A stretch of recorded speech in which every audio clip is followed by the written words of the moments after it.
Hey there, thanks for tuning into Duckbricks. I'm Chris, and today we're going to be taking a look at a brand new Ninjago Summer 2025 set. And this is Lloyd's Transforming Jet Mech. It's one of the most interesting LEGO sets that I've gotten this year in terms of the build. It literally takes a mech that within just a few seconds can fully transform into a fighter jet. And it actually has a really cool mechanism behind it. It's such an interesting build, I cannot wait to showcase it on camera, and it's actually one of the sets we got to see early last September for Fan Media Days, which shows just how proud LEGO is of this transformation feature. Let's jump into Lloyd's Transforming Jet Mech right now.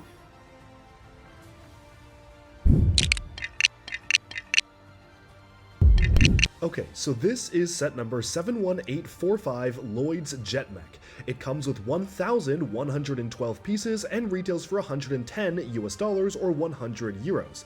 It also comes with a few exclusive minifigures, specifically Kerr, the elemental master of Decay and member of the Forbidden Five, and a spectral version of Tyr, the Dragonian general from the first wave.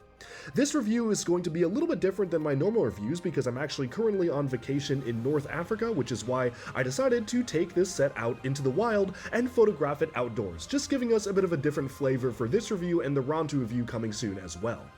So taking a look at the composition of the set, the main build is obviously the Transforming Jet Mech, and this is a really cool transformation. The set was designed by legendary LEGO designer Li Chi-Wing, who designed really fantastic sets like the Climber Mech as well as the Dragonstone Shrine, and this is his latest creation. It's a really interesting feature to have a mech transform into a jet and vice versa, and I'm honestly surprised it has been pulled off as seamlessly as it has. But of course, the jet is only one part of the set. It also includes our largest villain build for the entire summer wave, which is a little unfortunate that this is the largest we're getting, but it is actually quite nice in the form of a spectral dragon for Kerr to ride upon, which is why many folks have been taking to calling it the Decay Dragon. Although it doesn't seem to be canon in the show so far, it is still nice that the villains are getting some sort of a build representation, especially because we don't really get that many villain sets nowadays.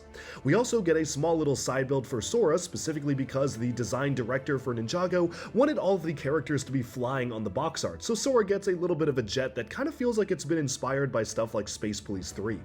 But let's take a look at the transformation of the set, and I'll be doing this transformation a ton of times throughout this review because, one, it's also really quick to transform and just very cool and satisfying to see the entire thing transform, but the way it works is you basically just split out the legs and arms of the jet and it transforms into a mech. It's a surprisingly simple transformation, requiring not that many different points of articulation to move around, but it's a very convincing one. In mech form, it very clearly is supposed to be a mech, and in jet form, it is a very convincing jet.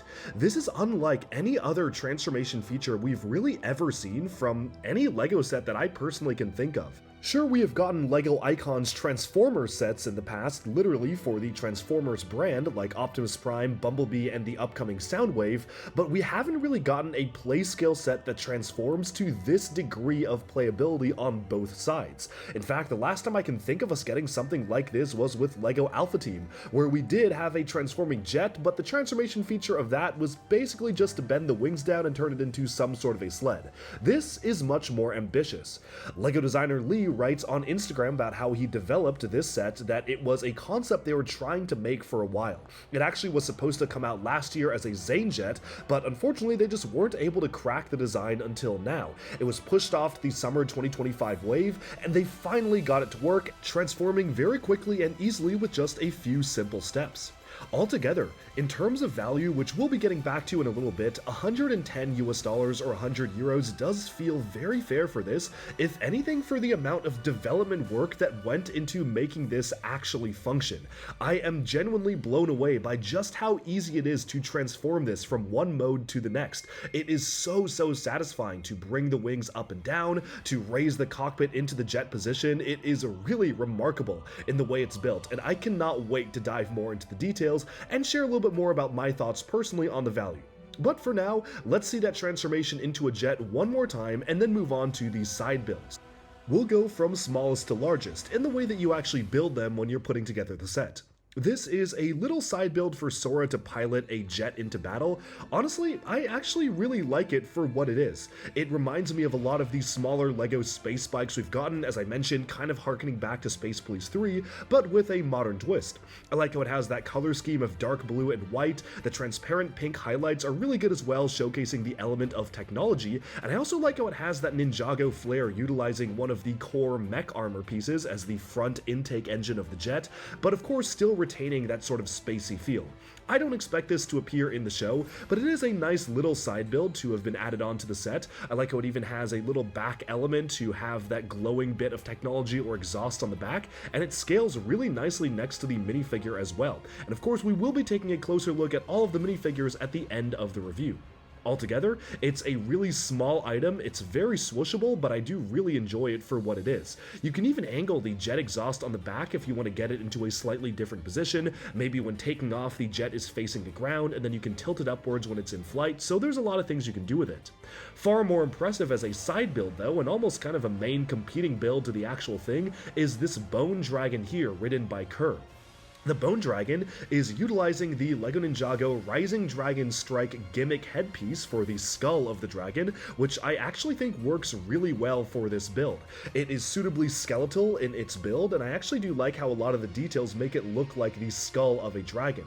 The mouth, when closed, has a little transparent blue piece in it, which you can kind of see as the dragon's eyes, but then when you open up the mouth, it actually looks like it's breathing some sort of a blue fire, and I'm a little bit mixed on that. I don't really know how else they would have been able to give the dragon eyes, but it definitely does feel a bit awkward when the mouth is open and there clearly are no pupils inside the eyes itself, but I would say that's more of a fault of the way that the actual piece was designed for the dragon strike element and not really for its usage in this build, because I certainly cannot think of another way to get pupils in there, and I like how the little breath at least adds a bit of color behind the eyes. One cool thing about the dragon is that it actually stands up on two legs, so you can actually have it be a formidable foe kind of perched up, ready to attack the jet, and when it's standing on its two legs here, you can see a little bit more extra detail like the bone rib cage. There are some stickers on the sides of the neck to showcase the Dragonian details, and then of course you have a really great color scheme of dark blue, the red, as well as the light blue color kind of bringing in that ghostly appearance, with of course all of the white lending its appearance to a very skeletal creature. It's actually the second time we have gotten a skeletal Ninjago dragon, the first of which being the massive Griefbringer, and this is a really cool one to get. I really appreciate that despite it being a side build, you have a lot of different things you can do with it. The neck moves up and down, you can even position the head up and down ever so slightly thanks to the clips, and of course, you do have the banners on the back as well. Plus, the wings on the side are obviously very skeletal in the way they're built, but for once, it actually makes a lot of sense for them to be built this way. It is a skeleton dragon after all, and I do like how they brought in some of the detailing from the Dragonian warriors into the blades of the dragon wings. The only thing I will say is that, like a lot of these smaller LEGO Ninjago dragons, the back legs are just mounted on click joints, which do limit the posability somewhat. It would have been really nice to be able to move the legs back and forth. I do understand why they do it. It's purely for stability, especially if younger kids are supposed to be playing with this. They are designed to just be plopped down and easy to stand up, but for me as a builder, I always do prefer to swap out those joints to use mixel joints, but thankfully it's super easy to do that. You literally can just swap the joints out, so it's not that big of a deal if you want to customize it yourself. With the minifig removed, you can see what the dragon looks like with no minifigure. It has kind of an empty saddle-like appearance, and of course you do have the ability to position the feet on the mixel joints, so that is at least nice that you get that level of articulation there. And altogether, I'm just really impressed by how substantial this is of a build compared to a lot of the other side builds we've gotten in the past. It's using relatively few pieces. Obviously the wings are just using a little bit of technique here and there, but to great effect. It is really maximizing the usage out of the parts that go into it. So for a side build, I really can't complain. The flags on the back are meant to interact with the reveal blade gimmick, which is prevalent throughout pretty much every single Ninjago Dragons Rising Season 3 Part 2 set. Moving the blade over the flag will reveal the Forbidden 5 emblem or the evil spectral Dragonian emblem. on the stickered flag there, and I like how it actually is very clearly supposed to be the logo that you can see on the characters, especially when you fully cover your camera or your eyes with the blade. It also doubles as a really nice dragon-like design. You can see the jaws and the fangs of the dragon underneath, and that makes this one of my personal favorite emblem sort of reveals that we've gotten this entire wave, because it doubles as not just the logo, but also as a really cool dragon face. Altogether, this is a very solid side build for a villain build of the set. I love the color scheme. I feel like it is balanced very, very nicely for what it is. You've got just the right mix of that kind of lighter aqua blue color alongside the dark blue, the bright red being brought in on just very small and sparing amounts, just like in the actual Spectral Draconian minifigures themselves. But I think that's enough talking about the side build, and it's time we get in to the main build of the set, which is, of course, Lloyd's transforming jet mech. I think it makes the most sense to start with the jet form of the mech and then focus in on the mech form, but to do that, let's showcase the transformation in detail from mech to jet. So first, you rotate the head backwards and the head actually becomes a gun turret, which, may I add, is a very, very cool touch. The blades on these swords actually turn into tips of the wings, which makes sense. They're utilizing recolors of the Prime Empire blades in the cool yellow color, which actually works really well. I'm very happy with the way that they were able to add that splash of color into the design. Then, you bring the two legs back, join them up with a Technic pin, move the feet backwards, which become your engines. There are two little exhaust engines on the sides of the feet, which rotate in to kind of point backwards, and then finally, you fold the arms back. The lower arms literally just tuck in, and they really don't cause that many problems as you would expect. They're just very tucked away underneath the wings, as you can see right here. And then the transformation is complete. It is very, very simple and yet very compact. One thing that the promotional material and the box art does not really showcase with this jet that I really wanted to showcase in the review is what it looks like when the wings are folded back. And honestly, I greatly prefer that compared to the actual quote-unquote official method of displaying the jet, which is with the wings pointed out flat. I feel like this just looks more like a traditional fighter jet. It is really, really cool to have those wings angled back, and obviously they are on ball joints for a reason. The entire point of them being on ball joints is so you can do stuff like that. It's just a bit unfortunate that the promotional materials don't really showcase the jet like that, because I think it actually makes it look even better. Now, the other really cool thing that you don't really see in the promotional images is that you can kind of have a downward cant to the cockpit there. So much like the Osprey or even something like Kai's jet from Rebooted, you can have the cockpit tilt downwards ever so slightly if you just want to have it have a little bit of a different look, like maybe it's swooping or diving downwards, which is again something that I do appreciate about the playability of the set. The joints somehow work very well as engine intakes. They feel very mechanical. There's enough layers to the way the joints are set up where it feels like those are actual engine intake elements, which is obviously not what the pieces are supposed to be, but it actually works really well in that sense. And altogether, the color scheme and all the shaping of the jet just works so well. If you do want to see what it looks like in flight with the actual wings deployed, here is a quick look at the wings just fully spread out, and yeah, I think that is a nice look, and it definitely feels a bit different. It feels bulkier, maybe almost like a troop transport or some sort of a large jet, whereas when the wings are pushed backwards, it feels more sleek like a fighter jet. So it really depends on what you want to do with it, but honestly, I definitely prefer it in its fighter jet form. One thing I do want to call out is just the color scheme and the color blocking. For a transforming set, this has remarkably good color blocking, where you can see the cool yellow around the engine intakes continues on a sticker on the Technic panel, and that's one of the times where I do feel like those Technic panel stickers are necessary for the aesthetics, because you have that stripe of cool yellow going from the top of the jet all the way around the engine, and then of course you just have a little bit of a hint of that yellow scattered throughout the model as just engine highlights, and only in stripe form. Everything else is either green in the spring green form or dark green, which also works really well as layering for the model. The way the colors are layered is really, really cool, and I like how it uses gold very sparingly, so you're not really overwhelmed with gold like sometimes you might be on some other LEGO Ninjago sets. It just feels like the right amount of gold to add in just a little bit of a splash of color here and there. Another cool thing I want to point out is how they're able to use the regular LEGO green color, so the standard green, just on the top of the wings. So it feels like that is a slightly more armored up portion of the wings themselves, and then it transitions to dark green, and then the brighter green color, which I do find really interesting how they have that kind of separation in colors there, and it just makes it feel a lot more detailed, like there's different layers almost of metal going into the set.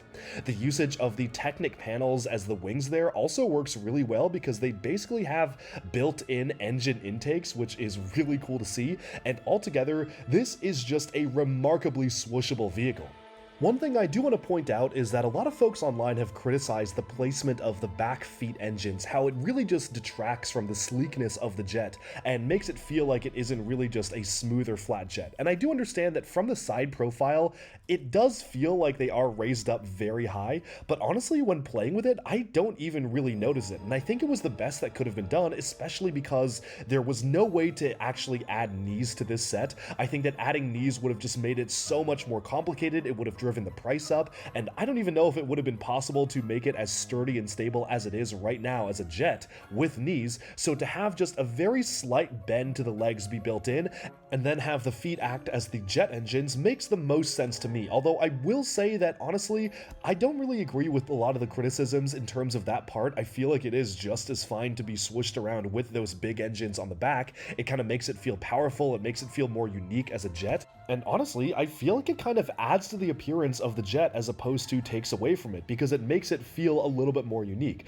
and also makes it clearly supposed to be a mech versus just a regular jet. The development of this set was pretty crazy, how they initially wanted to do a transforming jet, wasn't sure if it was possible, they made a sketch model that was purely just a jet that was last minute turned into the Aaron and Roz jet because that made sense for the story, but also because they already just had a perfectly good jet on its own ready to go. Then it was supposed to be a Zane jet, but they wanted to integrate Lloyd into Zane's combo mech from earlier this year. It didn't make sense to put green into the color scheme of that mech, so they then decided to just have the Lloyd vehicle be this jet instead of Zane's. So this went through a lot of iterations, and honestly, I would love to see somebody online color swap this into a Zane jet. I think that would be really cool to just see this exact build done, but in Zane colors, you know, just swap out the cool yellow for bright blue and maybe swap out some of the other pieces in the dark green color to white. I'm sure that there's a way that it could have been done, and I actually would have loved to see something like that. So maybe some folks online could try their hand at putting that together, because I feel like that would be really cool. But I am really happy with this as a Lloyd jet right now, because Lloyd doesn't actually get that many jets or vehicles like this in the series. More often than not, he actually has dragons, so it is really cool to just get a main vehicle focus set for Lloyd for once, because we don't actually get that many of those. Now, of course, in its jet form, it is remarkably swooshable, which you can see I was having a ton of fun swooshing it around the Marrakesh markets right here, because it's just genuinely very fun to bring around. Now, the cool thing about it is, again, with those movable wings, you actually have the option to really showcase the engines on the back of the model as having fuel coming out of the engines themselves. I like the usage of transparent blue as the jet engine, so you have two on the sides of the feet. There are little bits of transparent blue jet elements on the sides of the legs themselves, also shrouded in light gray, which showcases some of the more robotic aspects of it, and you could even argue the blue Technic pins on the back side of the hands could even act as some jet exhaust elements if you want to be really creative with it. So altogether, it is genuinely really nicely done. And of course, we're about to move on to the Mech Form, because I have so much more to say about this in Mech Form as well, but just to sum up my thoughts on the jet form of this build. This blew me away when I saw it last year at Fan Media Days, because when it was first shown to me, I didn't even realize it was a mech. I thought this was just a really cool and slick looking jet, and then I realized that no, this has a transformation feature. This actually is a 2-in-1 model, without any rebuilding other than repositioning the blades on the end of the wings as the swords. It is just remarkably done how they were able to pull off such a clean transformation feature with a set like this, and gives me a lot of hope for future LEGO transforming sets, because I feel like this basically set the mold for how you want to do a transforming jet into a mech. If they want to make Starscream from Transformers, Well, they have it right here. They basically can use this exact template and modify it just a little bit for an icon set and turn it into a Transformers model. That's how good this set is, where it really just feels like a set of its own. I love how all of the little details add in, like how the head turns into a turret on the top. You can literally see the way the head has been built is specifically to make it feel like a gun turret on the top of the model, so nothing feels as it should be out of place. The only thing that I will say is a little bit out of place in the jet form are the hands. Yes, they are tucked away for most of the appearance of it in jet form, and this is really nitpicking here, but from certain angles, it is very obvious that the hands are just kind of resting underneath there, so that is just a very minor con in my opinion. But now, let's take a look at this in mech form. So let's hit that transformation one more time and take a look at just how easy it is to transform this from jet to mech. What you do is basically you split up the legs, splay them outwards, you basically just plop it downwards and apply enough force and the feet will automatically adjust for themselves. Then you move the hands out, move the wings upwards or downwards. There's actually two different ways you can choose to display it. One with the wings pointing up, kind of acting as detail elements or maybe even like a jetpack for the mech, and then one with the wings pointing down, which almost makes it look like it is fully armored up in its back or maybe has some sort of a cape. Then you just take the blades on the ends of the wings, turn them into the swords of the mech, and voila, it is good to go. Fully transformed, and those are the two different ways you can display it. This is so cool. Let's take a closer look at the set in mech form right now. Aesthetically speaking, I think I definitely prefer the set in jet form as opposed to mech form, which is a little bit interesting, especially because the box art obviously highlights it in mech form, and pretty much all the promotional materials showcase this in the mech form, right down to its appearance in the show. But I will say that it does not look bad. I just definitely prefer the jet because it feels a lot more sleek. It is somewhat swooshable in mech form, but it definitely is obviously a lot more swooshable in jet form, but I actually really like how cohesive it is in mech form by itself. You have, of course, the blades used as the swords, which used to be on the ends of the wings, and I just feel like those work really well. The cool yellow for the blades really set it apart from some of the other detail aspects of the set, whereas mostly, again, in jet form, the cool yellow was pretty much restricted to just kind of flying stripes or like racing stripes. Here, they feel like glowing swords, and they actually feel like they're made out of energy or something like that, which actually works really well for the design of the build. I also really like the way the cockpit sits in the chest. It really prominently highlights the minifigure, which I think is very solid, but it also feels very unique compared to a lot of other Ninjago mechs, which makes sense because it is supposed to be the front cockpit of a jet, but it also just feels like it has its own unique visual identity. It reminds me a lot of Lego Exoforce, which had very similar looking windscreens highlighting the minifigure in the center chest of the mech. Of course, it does have its own head, and I definitely do think that adds a lot to the design of the set. You really can have it make it look like it's having different expressions or have it be looking in different directions based on how you position the head, which is very nice. And articulation wise, it actually is pretty solid. Moving into the articulation of the set, let's take a look at how all of the joints move, starting with the legs. So tilting the wings upwards, let's give us some room to move the legs around. You can rotate the legs back and forth and splay them outwards thanks to the ratchet joints. Sometimes, if you're not careful, these pieces can be knocked off if you actually have them conflict with the way they're bending backwards, but it's actually quite rare for that to happen. You have to really be rough with it for it to do that.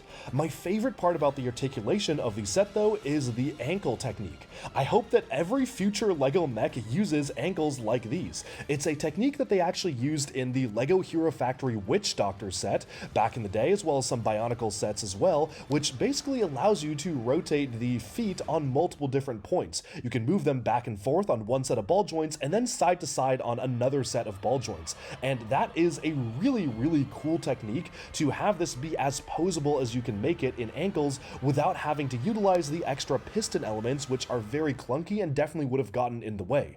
It is really satisfying to basically bend the legs in any direction you would need and then just have it be able to stand up in that direction thanks to the feet, and it essentially gets rid of a need for knees because of that. This is one of the mech sets that is one of the rare sets, I will say, absolutely didn't need knees, because you can get it in all sorts of different poses, like this very radical one right here, just thanks to the strength of the ankles. We have not seen a system-based LEGO mech utilize ankle joints like this literally ever before. I would know, because I own every single mech LEGO has ever made. This is the first time they have used that technique in a system set, and now I feel like there is no excuse to use that technique for pretty much every future LEGO mech. It's compact. If you don't want to have to use the pistons to have too much mechanical detail in the back or to have a little bit too much bulk in the back, this is the perfect alternative to allowing you to really pose up a mech without having to fully restrict the ankles like we have seen on so many LEGO mechs nowadays. The ankles barely can move, and even when a set has knees, if it doesn't have ankles, the knees are kind of useless, because if you can't have it stand on its own feet like this, then there is no point in bending knees. I would actually say ankles are more important than knees, and this set really proves it. You don't need knees to make a mech fully posable as long as it has as posable as possible ankles. So that is a major pro in my opinion, and I am very happy with how that's done.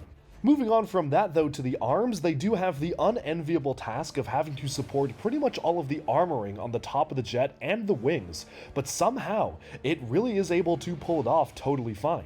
You have a ball joint which allows you to angle the wings back and forth, and I think that helps a ton in terms of the posability of the set, because you have it in sort of this attack or flight mode, and then you have it in a more relaxed or maybe a more defensive mode with the wings down. And from the back, the model looks phenomenal.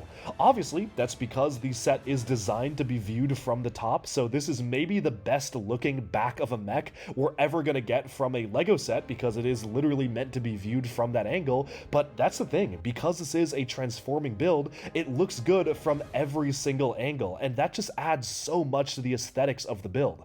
Part budget had to be spent on making it look good at every angle, because it was meant to be seen from every angle, and because of that, you can get it into all sorts of different poses and be able to appreciate it in all sorts of different ways. One thing I will say is that it is slightly hampered in articulation thanks to the massive Technic panels on the back of the model, especially those big dark green ones which make up most of the bodywork of the jet, and honestly, that's a necessary sacrifice when it comes to making a transforming set like this.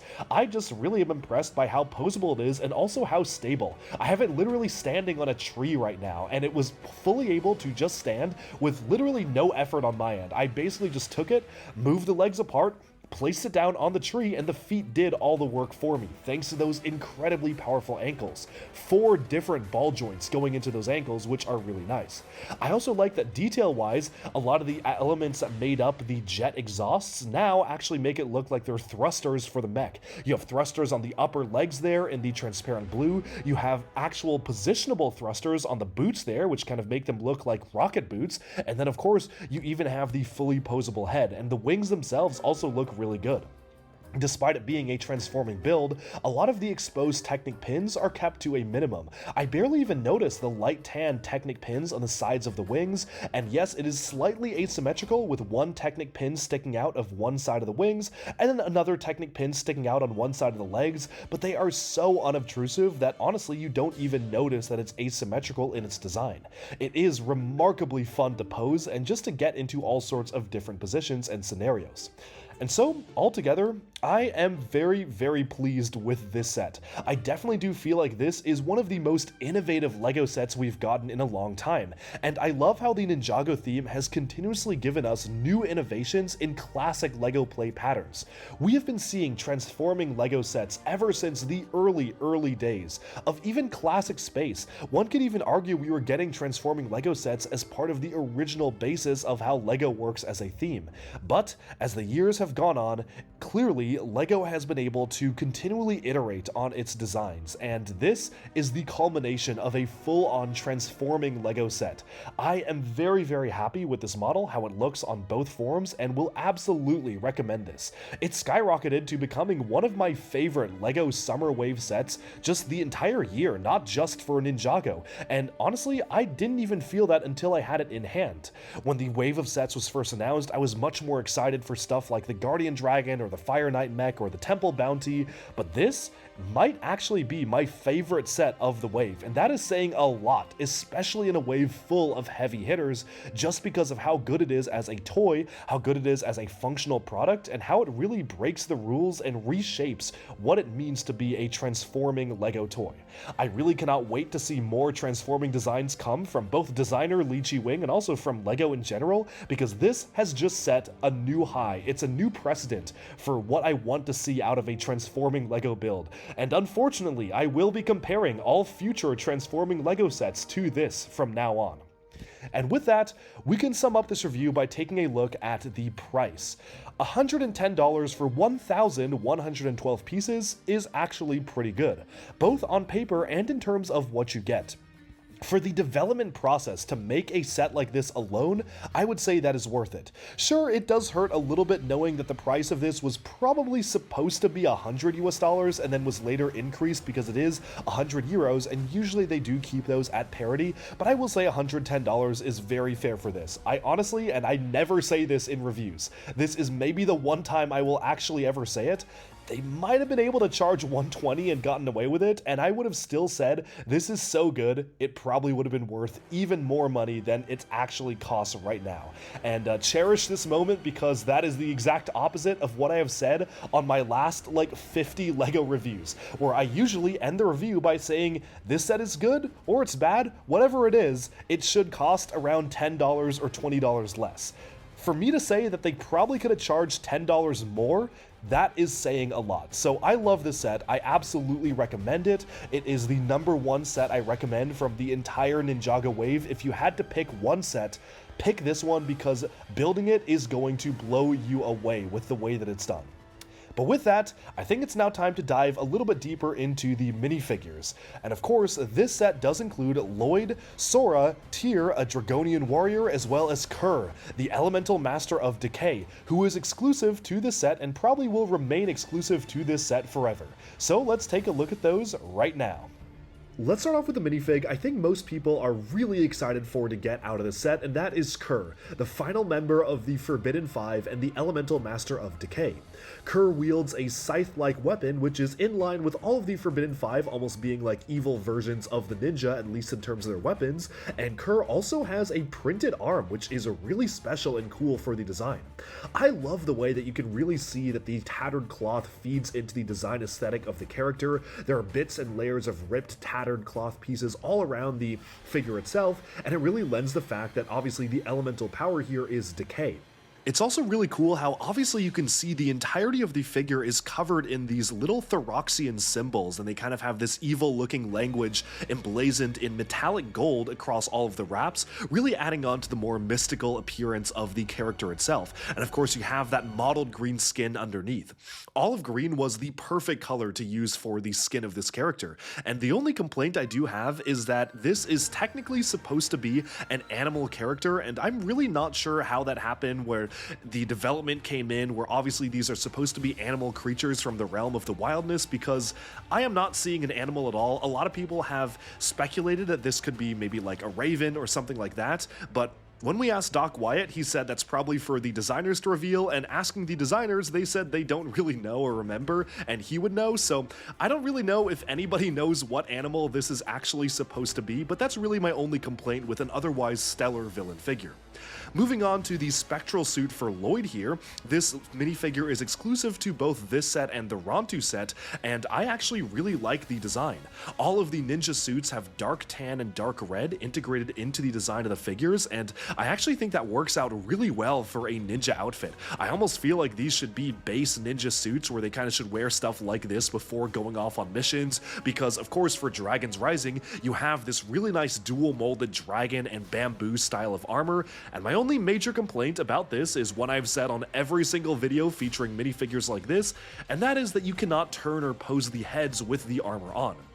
One thing they have done for the Dragon's Rising minifigure development system is that they have molded the mask into the armor, which looks cool from an aesthetics perspective, but unfortunately means that if you want to pose your minifigures showcasing their heads turning or looking back and forth, you literally just cannot do that. There is no articulation you can get. Once the mask is on, you cannot rotate it, and that is very disappointing in my opinion. I really wish there was some sort of a way they could have done it where that the armor piece was its own element, and then you could just have a different type of wrap on the front for the mask that you could either remove or rotate with the armor.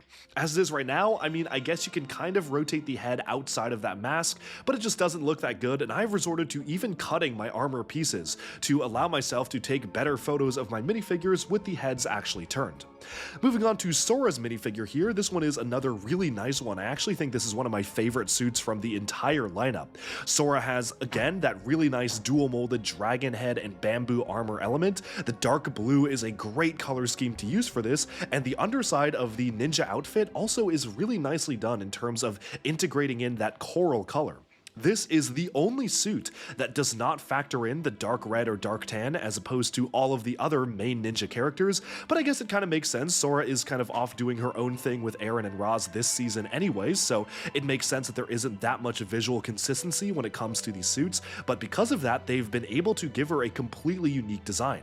The only thing that is kind of missing about this minifigure is this is the first version of Sora that we've gotten without her golden arm, and I feel like that was such a strong part of the character. It was a really clear aesthetic point, and obviously you could say she's wearing a sleeve over it, or if it is armor, she's just not wearing the armor, but I feel like that's the only thing missing from that figure. Finally, the only other exclusive minifigure for the set is Tyr. Tyr is the leader and general of the Dragonians who has been forcibly converted into an evil form. I don't really know if the spectral form is canon because I don't really even know what the spectral Dragonians lore is supposed to be. Are they ghosts of dead Dragonians? Are they the current Dragonians we saw but turned into ghosts? I don't really know, and I don't really know if that's ever going to be explained, but as it is right now, they did bother to give us a different variation of the figure, and he actually has some more unique elements for him as opposed to the January Wave version of the same character. And that's because they have recolored the skull of the Dragonians in white to use for this minifigure, as opposed to all the other characters which use it in the gunmetal gray color. The designer actually stated that they were only able to add in that special recolor for Tyr because they used that piece in one of the other sets as part of a small flyer. So it's really cool that that's kind of how the budget worked out there. Since they included it in two sets, it made sense to use for this figure. As opposed to the other Dragonians, he does have gunmetal gray armor as opposed to the dark blue, which all the other ones have, which just helps them apart from the other Dragonian warriors coming this wave, and I do appreciate the effort in doing that. And moving on, finally, there is one last spectral Dragonian here, and this one is unfortunately without wings. That is one of the complaints I have about all of these spectral Dragonians in this wave. A lot of them just don't have the wings, whereas they were really good in giving us the wings in the first half of the year. That being said, it is still a really cool minifigure design. I love the transparent blue arms. This one does have a ghost trail, so it's a nice new color of the light aqua and transparent blue, and then of course you have that recolored dark blue armor and gunmetal gray helmet with the red horns. I know a lot of folks online have been talking about how maybe these would have looked even better without the red, and I can kind of see it. I think the red does add a really nice highlight, but I also can see it looking cool without. But for me personally, I'm totally fine with the design here. They're not as gaudy or garish as the last recolor of the villain factions that we got last year in the form of the Purple Wolf Warriors, and I think that this is a really nice evolution, bringing us into a more ghostly appearance for this particular wave. And with that, we have summed up my thoughts on Lloyd's Jet Mech. Easily one of the standout sets of the entire year for Ninjago, for me in particular, and I definitely would recommend this. It is definitely one of the coolest transformation features we've seen out of a LEGO set ever, and with that, we have summed up my review. Let me know down in the comments, what do you think of this set? Do you like it? Do you dislike it? Will you be picking this up, or will you have already bought it by the time you've seen this video? And thank you so much for watching. Be sure to like and subscribe for even more LEGO news, reviews, discussion, and analyses coming your way very soon. Bye for now.